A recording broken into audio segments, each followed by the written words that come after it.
Every single one of my creative coaching clients has, at some point in our coaching journey, expressed regret for not getting started sooner. And I'm going to share my best tip for nipping that in the bud at the end of this live. But first, I want to share why I think this is happening and why I think creatives are not getting started with their creative projects sooner.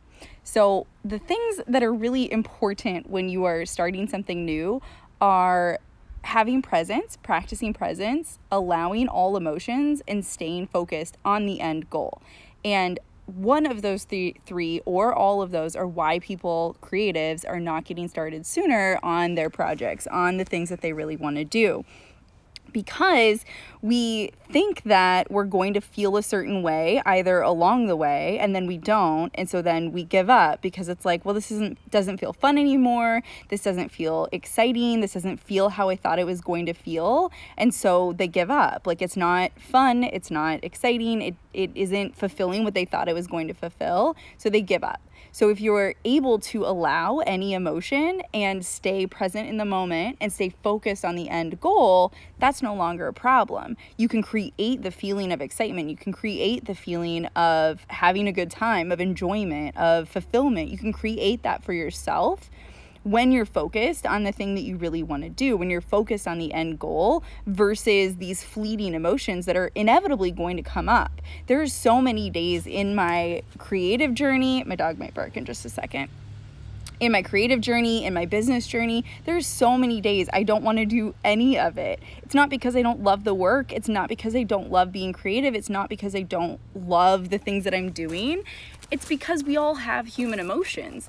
And when you are so hyper-focused on needing your emotions to be a certain way, it's going to be really hard to stay the journey. And this is the thing that I really work on with my clients is, like I said, one, allowing all of the emotions, and two, staying present in the moment. Now, staying present in the moment is so vital, not only for allowing the emotions and staying focused on the end goal, but also because, as I've said before, if you don't practice presence along the way, once you get to the end goal, you're not going to have the practice of presence, and so it's not going to be fun then either. And this is the biggest thing that I see come up with creatives is even when they achieve something really big, even when they get to the end of the project, that it doesn't feel how they thought it was going to feel. And so this discourages them from new projects that they want to start. And I think this is a huge reason why people don't go after what they want to go after, is even if they've done like a small little project in the past and it didn't feel how they thought it was going to feel at the end, that memory is coming up when they're thinking of starting something new, and they're like, well, I did that and it wasn't as great as I thought it was going to be, and so why would I do this other thing that might be a longer journey? It might be harder. It might take more out of me, time, money, energy, whatever. Like, why would I do that if it's not even going to feel how I want it to feel at the end? That's why you practice presence, because it's not going to feel how you think it's going to feel most of the time if you're always focused on the next thing. That's the feeling that you're going to be practicing is what we naturally kind of practice. Like, this is kind of the default, is always practicing this feeling of looking towards what's next. So then when you get to the end, you're looking towards what's next, you're not enjoying the current moment. So the practice of presence, the practice of enjoying the current moment serves you now and when you get to the end goal, and that will help you keep going. That will take you from getting started to the end goal. Now then there's the final piece of staying focused on the end goal. And again, these all kind of blend together. They all really are the core of achieving whatever you want to achieve. And when you don't have them, getting started is really hard, right? Because again, you're like pulling up these past memories of getting started on something and not enjoying it, or not finishing it, or not enjoying it once you have finished it. All of those things are blocking you from getting started with whatever you want to be doing right now.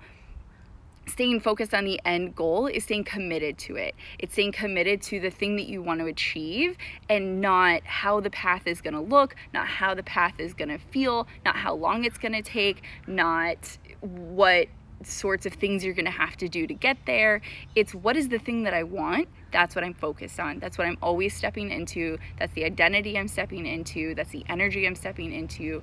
That's what's driving all of my actions. That's why I'm creating the feelings that I want to create. And these are all things that I work on with my clients. Now, again, I said, a lot of them feel at some point in our coaching journey this feeling of like regret or guilt that they didn't get started sooner. And it breaks my heart whenever it happens because, one, they're in the middle of it already. So I just feel so bad that there's this guilt coming up that it didn't get started sooner. And it also fuels me to do things like this. This is why I'm doing this live, is because I was thinking about this today, that this has come up with my clients. And if you are out there not getting started on something, now is the time, because there is no better time to get started than right now. It will always take you longer to achieve something the longer you wait to start. Now, obviously, that's just, that's very obvious, but I need you to take it in, because I think there's a difference between hearing something and knowing it and hearing something and feeling it. It will always take you longer the longer you wait to get started. And we wait so long to get started on things for the reasons that I said before, on top of a lot of limiting beliefs. Like, there's a lot of things that go into it, but I think these are the three things that really get in the way of creatives moving forward, getting started, and really getting traction on the things that they really want to do in their life. And I said I was going to share how I nip this in the bud when it comes up for my clients. The thing that I tell them when they're like, I feel bad that I didn't get started on this sooner, is to think about, because that just doesn't serve you. Even if it's all feelings are valid, so of course it's a valid emotion, but like, even if you can think of like valid reasons for why you want to think that thought, it's never going to serve you. It's not going to move you forward. It's going to keep you stuck. So what will move you forward is to think about, why is now the perfect time? So I've already gotten started, or I'm deciding to get started right now, and I'm feeling guilty that I didn't get started before, and that's stopping me from moving forward even further because I'm just feeling my feelings. Why is now the perfect time? And why is all of the time leading up to this, all the times I didn't decide to get started, what did I learn then by not waiting, but like by not doing it until now? Like, what are all the things that I learned in the meantime that serve me right now? How does all of that experience that happened in the times that I didn't decide to get started, how is that useful now? Even if it would have been better to start sooner, it doesn't matter. You didn't. So you're starting now. How is everything that I've learned the best thing I could have learned to do what I want to do right now and to be the most successful at it right now? That is the best question you can ask yourself. And every time I've asked my clients, they're like, oh, wow, well, there's all these things that I did learn in the meantime that are so useful right now that I can be grateful for that I learned. The experiences that I've had, even if they were challenging ones, how does that serve you right now, getting started right now with the project that you want to do? Let me know in the comments what's something that you want to get started on, or that you've just gotten started on, that you're really excited about, a creative project or some sort of big shift in your life. I would love to know. I am starting a ska band, so that's my big project that I'm working on, along with, I always have a million projects, but I would love to hear one that you are working on. If there is one that you are just getting started on, or you want to get started on, hire me to help you, and I will help you be present, allow all of your emotions, and stay focused on the end goal, so that you not only get started, you get momentum, and you get to the end as quickly as possible and enjoy it once you're there, because that's what we all want, right? And I can help you do that. So you can book a call with me at the link in my bio, and we can talk about where you are, why you haven't gotten started, what's going to get you started and get you to the end goal as fast as possible, and exactly how to get there, and what it would look like to work together. It is a free 1-hour clarity call, so we can dive into all of this together, and you will know exactly how possible what you want is and how you're going to get there. So book a call at the link in my bio. Either way, no matter what, whatever the thing is, whatever the project that you're going to drop in the comments is, get started now. Do not wait, because you will regret it. You will want to have started sooner. So just start now. Sending love.